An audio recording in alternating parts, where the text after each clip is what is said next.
Thank the gentleman from Alabama.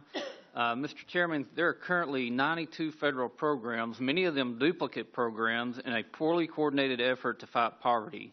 Unfortunately, this approach is built on the premise that compassion is best measured by how much we spend, not by how many people we lift out of poverty.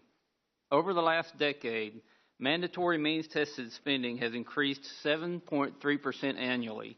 I want to emphasize that, 7.3% annually. Consequently, spending for these programs more than doubled from $369 billion in 2006 to a projected $744 billion in expenditures by the end of this year. Mr. Chairman, we currently spend nearly 30% more per year on the war on poverty than we spend on our military.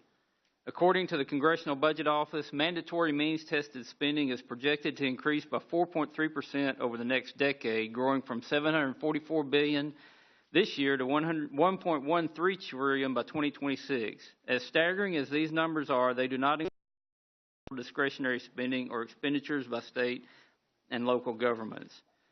Mr. Chairman, over the past 50 years, the poverty rate has held steady at 14.8% in 2014. It was 14.7% in 1966.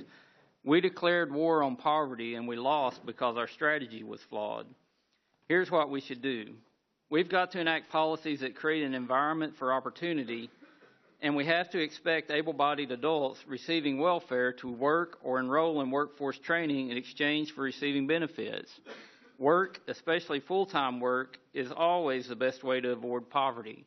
A job is still the best social program, and it always will be. I support a better strategy to take on poverty as outlined in this budget resolution. I oppose the old, tired, and ineffective model of throwing more money at a broken system. I oppose this amendment because it is an old, tired idea, and it's ineffective. And I yield back to the gentleman from Alabama.